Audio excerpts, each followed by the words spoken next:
بسم اللہ الرحمن الرحیم۔ اب آدھی رات کے وقت جب سارا کیمپ سو رہا تھا، اسے ٹیلے پر ایک لڑکی کا ہیولہ نظر آ رہا تھا۔ پہلے تو وہ ڈرا کہ یہ چڑیل یا جن ہو سکتا ہے۔ اس نے سنتریوں کو لڑکیوں کے خیمے پر کھڑا کر کے اسے بتایا تھا کہ اندر 7 لڑکیاں ہیں۔ اس نے پردہ اٹھا کر دیکھا تو دیے کی پیلی روشنی میں اسے 7 بستر نظر آئے تھے۔ ہر لڑکی نے منہ بھی کمبلوں میں ڈھانپ رکھا تھا، سردی زیادہ تھی۔ اس نے اندر جا کر یہ نہیں دیکھا تھا کہ 7واں بستر خالی ہے اور اس پر کمبل اس طرح رکھے گئے ہیں جیسے ان کے نیچے لڑکی سوئی ہوئی ہو۔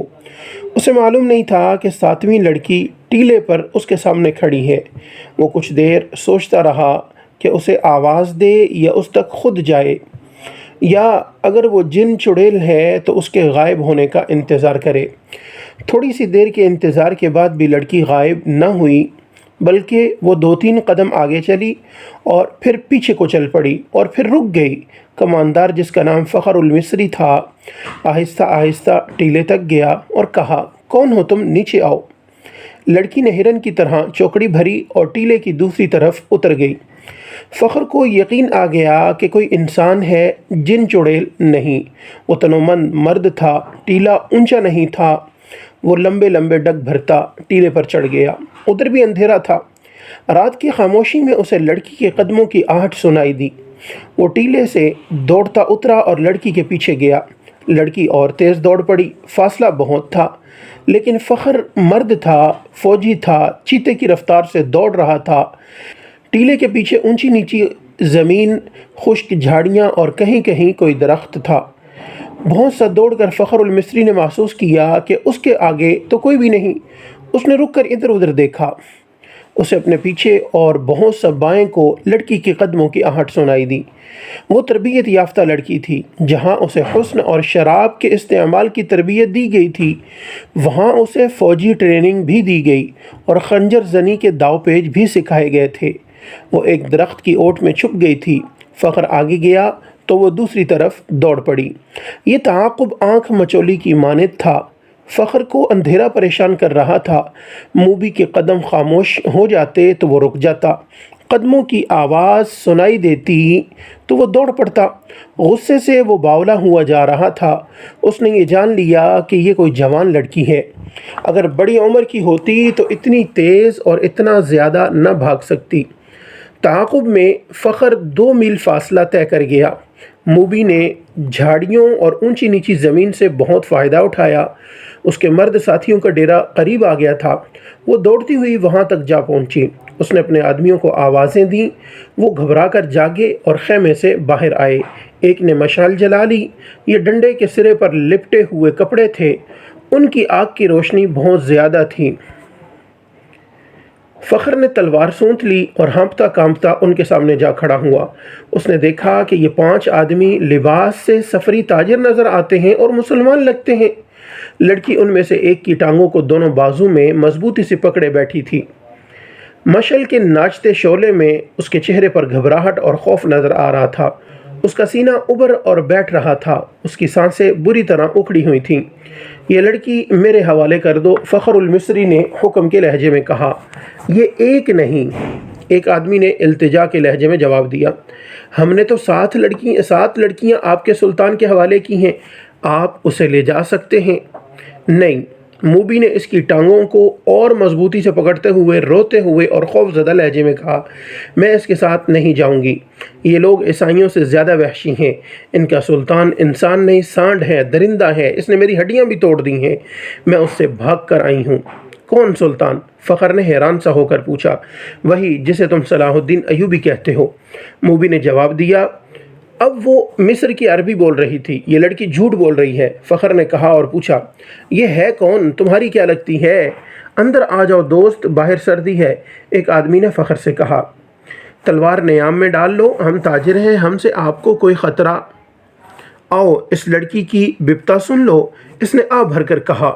میں آپ کے سلطان کو مرد مومن سمجھتا تھا، مگر ایک خوبصورت لڑکی دیکھ کر وہ ایمان سے ہاتھ دھو بیٹھا۔ وہ باقی 6 لڑکیوں کا بھی یہی حشر کر رہا ہوگا۔ ان کا یہ حشر دوسرے سالاروں نے کیا ہے۔ موبی نے کہا، شام کو ان بیچاریوں کو اپنے خیمے میں لے گئے تھے اور انہیں بے سود کر کے خیمے میں ڈال دیا، وہ خیمے میں بے ہوش پڑی ہیں۔ فخر المصری تلوار نیام میں ڈال کر ان کے ساتھ خیمے میں چلا گیا۔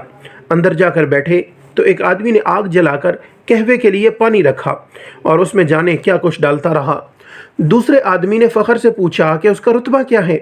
اس نے بتایا کہ وہ کماندار ہے اور عہدے دار ہے۔ انہوں نے اس کے ساتھ بہت سی باتیں کی جن سے انہوں نے اندازہ کر لیا کہ یہ شخص عام قسم کا سپاہی نہیں بلکہ ذمہ دار فرد ہے، ذہین اور دلیر بھی ہے۔ ان لوگوں میں سے ایک نے، جو کرسٹوفر تھا، فخر کو 7 لڑکیوں کی بالکل وہی کہانی سنائی جو انہوں نے صلاح الدین ایوبی کو سنائی تھی۔ انہوں نے فخر کو یہ بھی بتایا کہ سلطان ایوبی نے ان کے متعلق کیا کہا تھا۔ ان لڑکیوں نے سلطان کو یہ پیشکش بھی کی تھی کہ وہ اپنے گھروں کو واپس نہیں جا سکتیں اور عیسائیوں کے پاس بھی نہیں جانا چاہتیں، اس لیے وہ مسلمان ہونے کو تیار ہیں، بشرطیہ کہ کوئی اچھے رتبوں والے عسکری ان کے ساتھ شادی کر لیں۔ ہم نے سنا تھا کہ صلاح الدین ایوبی کردار کے لحاظ سے پتھر ہے، ہم ہر روز سفر پر رہنے والے تاجر ہیں، انہیں کہاں ساتھ لیے پھرتے؟ انہیں سلطان کے حوالے کر دیا، مگر سلطان نے اس لڑکی کے ساتھ جو سلوک کیا وہ اس کی زبانی سن لو۔ فخر المصری نے لڑکی کی طرف دیکھا تو لڑکی نے کہا، ہم بہت خوش تھیں کہ خدا نے ہمیں ایک فرشتے کی پناہ دی ہے۔ سورج غروب ہونے کے بعد سلطان کا ایک محافظ آیا اور مجھے کہا کہ سلطان بلا رہا ہے۔ میں باقی 6 لڑکیوں کی نسبت ذرا زیادہ خوبصورت ہوں، مجھے توقع نہیں تھی کہ تمہارا ایوبی مجھے بری نیت سے بلا رہا ہے۔ میں چلی گئی۔ سلطان ایوبی نے شراب کی سراہی کھولی، ایک پیالہ اپنے آگے رکھا اور ایک مجھے دیا۔ میں عیسائی ہوں، شراب 100 بار پی ہے۔ بحری جہاز میں عیسائی کمانداروں نے میرے جسم کو کھلونا بنائے رکھا ہے۔ صلاح الدین ایوبی بھی میرے جسم کے ساتھ کھیلنا چاہتا تھا۔ شراب اور مرد میرے لیے کوئی نئی چیز نہیں تھی، لیکن ایوبی کو میں فرشتہ سمجھتی تھی۔ میں اس کے جسم کو اپنے ناپاک جسم سے دور رکھنا چاہتی تھی، مگر وہ ان عیسائیوں سے بھی بدتر نکلا جو مجھے بحری جہاز میں لائے تھے۔ جب ان کا جہاز ڈوبنے لگا تو انہوں نے ہمیں ایک کشتی میں ڈال کر سمندر میں اتار دیا۔ ان میں سے کسی نے ہمارا ساتھ نہ دیا۔ ہمارے جسم چچوڑے ہوئے اور ہڈیاں چٹخی ہوئی ہیں۔ ہمارے جسم چچوڑے ہوئے اور ہڈیاں چٹخی ہوئی تھیں۔ خدا نے ہمیں بچا لیا اور اس آدمی کے پناہ میں پھینک دیا جو فرشتے کے روپ میں درندہ ہے۔ مجھے سلطان نہیں بتایا تھا کہ میرے ساتھ کی باقی 6 لڑکیاں اس کے سالاروں کے خیموں میں ہیں۔ میں نے سلطان کے پاؤں پکڑ کر کہا، میرے ساتھ شادی کر لو۔ اس نے کہا کہ اگر تم مجھے پسند کرتی ہو تو شادی کے بغیر تمہیں اپنے حرم میں رکھ لوں گا، اور اس نے میرے ساتھ وحشیوں کا برتاؤ کیا۔ شراب میں بدمست تھا، اس نے مجھے اپنے ساتھ لٹا لیا۔ جو ہی اس کی آنکھ لگی میں وہاں سے بھاگ آئی۔ اگر میری بات کا اعتبار نہ آئے تو اس کے محافظوں سے پوچھ لو۔ اس دوران ایک آدمی نے فخر کو قہوہ پلایا۔ ذرا سی دیر بعد فخر کا مزاج بدلنے لگا۔ اس نے نفرت سے قہقہ لگایا اور کہا، ہمیں حکم دیتے ہیں کہ عورت اور شراب سے دور رہو، اور خود شراب پی کر راتیں عورتوں کے ساتھ گزارتے ہیں۔ فخر محسوس ہی نہ کر سکا کہ لڑکی کی کہانی محض بے بنیاد ہے، اور نہ ہی وہ یہ محسوس کر سکا کہ اس کا مزاج کیوں بدل گیا ہے۔ اسے حشیش پلا دی گئی تھی۔ اس پر ایسا نشہ طاری ہو چکا تھا جسے وہ نشہ نہیں سمجھتا تھا۔ وہ اب اپنے تصوروں میں بادشاہ بن چکا تھا۔ لڑکی کے چہرے پر مشعل کے شعلے کی روشنی ناچ رہی تھی۔ اس کے بکھرے ہوئے سیاہی مائل بھورے بال چمک رہے تھے۔ وہ فخر کو پہلے سے زیادہ حسین نظر آنے لگی۔ اس نے بےتاب ہو کر کہا، تم اگر چاہو تو میں تمہیں پناہ میں لیتا ہوں۔ نہیں، لڑکی ڈر کر پیچھے ہٹ گئی اور بولی، تم بھی میرے ساتھ اپنے سلطان جیسا سلوک کرو گے۔ تم مجھے اپنے خیمے میں لے جاؤ گے اور میں ایک بار پھر تمہارے سلطان کے قبضے میں آ جاؤں گی۔ ہم تو اب دوسری 6 لڑکیوں کو بھی بچانے کی سوچ رہے ہیں، ایک تاجر نے کہا۔ ہم ان کی عزت بچانا چاہتے تھے مگر ہم سے بھول ہوئی۔ فخر المصری کی نگاہیں لڑکی پر جمی ہوئی تھیں۔ اس نے اتنی خوبصورت لڑکی کبھی نہیں دیکھی تھی۔ خیمے میں خاموشی طاری ہو گئی جسے کرسٹوفر نے توڑا۔ اس نے کہا، تم عرب سے آئے ہو یا مصری ہو؟ مصری، فخر نے کہا۔ میں 2 جنگیں لڑ چکا ہوں، اس لیے مجھے یہ عہدہ دیا گیا ہے۔ سوڈانی فوج کہاں ہے جس کا سالار ناجی ہے؟ کرسٹوفر نے پوچھا۔ اس فوج کا ایک سپاہی بھی ہمارے ساتھ نہیں آیا۔ فخر نے جواب دیا، جانتے ہو ایسا کیوں ہوا؟ کرسٹوفر نے کہا، سوڈانیوں نے صلاح الدین ایوبی کی امارت اور کمان کو تسلیم نہیں کیا۔ وہ فوج اپنے آپ کو آزاد سمجھتی ہے۔ ناجی نے سلطان ایوبی کو بتا دیا تھا کہ وہ مصر سے چلے جائیں کیونکہ وہ غیر ملکی ہیں۔ اس لیے ایوبی نے مصریوں کی فوج بنائی اور لڑانے کے لیے یہاں لے آیا۔ اس نے تم لوگوں کو شرافت اور نیکی کا جھانسا دیا اور خود عیش کر رہا ہے۔ کیا تمہیں مال غنیمت ملا ہے؟ اگر تمہیں ملا بھی تو سونے چاندی کے 2 ٹکڑے مل جائیں گے۔ صلیبیوں کے جہازوں سے بے بہا خزانہ سلطان ایوبی کے ہاتھ آیا ہے۔ وہ سب رات کے اندھیرے میں سینکڑوں اونٹوں پر لاد کر قاہرہ روانہ کر دیا گیا ہے، جہاں سے دمشق اور بغداد چلا جائے گا۔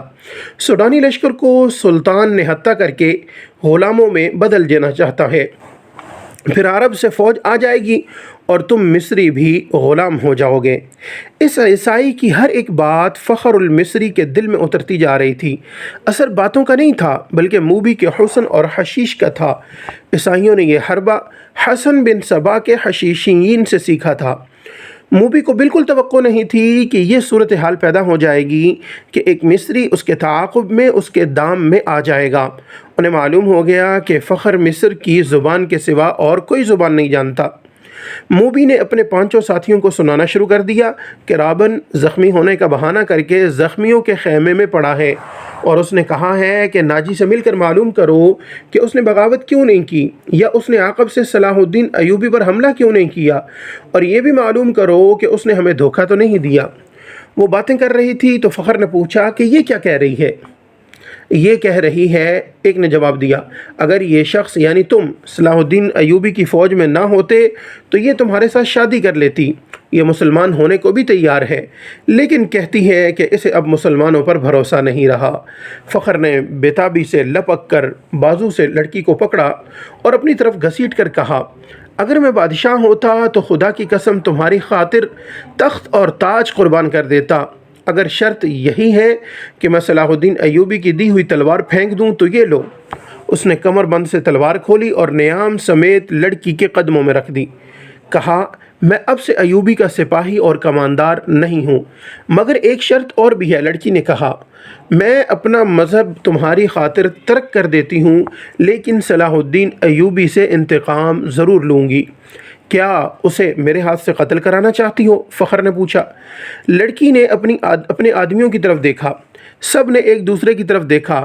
آخر کرسٹوفر نے کہا، ایک صلاح الدین ایوبی نہ رہا تو کیا فرق پڑے گا، ایک اور سلطان آ جائے گا، وہ بھی ایسا ہی ہوگا۔ مصریوں کو آخر غلام ہی ہونا پڑے گا۔ تم ایک کام کرو، سوڈانیوں کے سالار ناجی کے پاس پہنچو اور یہ لڑکی اس کے سامنے کر کے اسے بتاؤ کہ سلطان صلاح الدین ایوبی اصل میں کیا ہے اور اس کے ارادے کیا ہیں۔ ان لوگوں کو تو یہ علم تھا کہ ناجی کا صلیبیوں کے ساتھ رابطہ ہے اور موبی اس کے ساتھ بات کرے گی، لیکن انہیں یہ علم نہیں تھا کہ ناجی اور اس کے معتمد سالار خفیہ طریقے سے مروائے جا چکے ہیں۔ اس تک لڑکی کو ہی جانا تھا، اس کا اکیلے جانا ممکن نہیں تھا۔ اتفاق سے انہیں فخر المصری مل گیا، لہٰذا اسی کو استعمال کرنے کا فیصلہ ہوا۔ یہ آدمی چونکہ سلطان ایوبی کی نظر میں آ گئے تھے، اس لیے ابھی اس کی نظر میں رہنا چاہتے تھے۔ اس کے علاوہ انہوں نے موبی سے سن لیا تھا کہ ان کے شعبہ جاسوسی اور تخریب کاری کا سربراہ رابن اسی کیمپ میں ہے اور فرار ہوگا، اس لیے وہ اسے مدد دینے کے لیے بھی وہاں موجود رہنا چاہتے تھے۔ ان کے ارادے معلوم نہیں کیا تھے۔ صلاح الدین ایوبی پر چلایا ہوا ان کا تیر خطا گیا تو انہیں سلطان ایوبی کے سامنے لے جایا گیا۔ ان کا بہروپ اور ڈرامہ کامیاب رہا، لیکن ان کا مشن تباہ ہو گیا تھا۔ لہٰذا اب وہ بدلی ہوئی صورتحال اور اتفاقات سے فائدہ اٹھانے کی کوشش کر رہے تھے۔ فخر المصری حسن اور حشیش کے جال میں آ گیا تھا۔ اس نے واپس کیمپ میں نہ جانے کا فیصلہ کر لیا تھا۔ اسے مشورہ دیا گیا کہ وہ لڑکی کو لے کر روانہ ہو جائے۔ ان لوگوں نے اسے اپنا ایک اونٹ دے دیا، پانی کا مشکیزہ دیا اور تھیلے میں کھانے کا بہت سارا سامان ڈال دیا۔ ان اشیاء میں کچھ ایسی تھیں، کچھ چیزیں جن میں حشیش ملی ہوئی تھی۔ موبی کو ان کا علم تھا۔ فخر کو ایک لمبا چوغا اور تاجروں والی دستار پہنا دی گئی۔ لڑکی اونٹ پر سوار ہوئی، اس کے پیچھے فخر سوار ہو گیا اور اونٹ چل پڑا۔ فخر گرد و پیش سے بے خبر تھا۔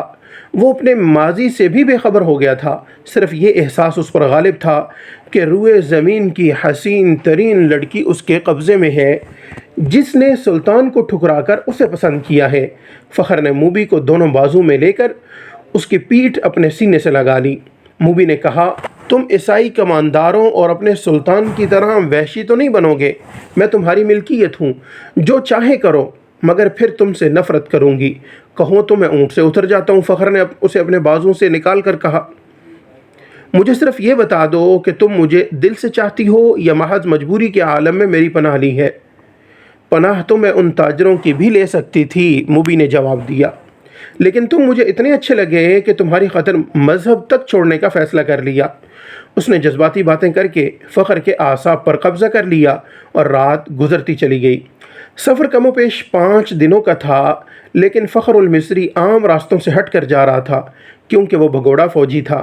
موبی کو نیند آنے لگی، اس نے سر پیچھے فخر کے سینے پر رکھ دیا اور گہری نیند سو گئی۔ اونٹ چلتا رہا اور فخر جاگتا رہا۔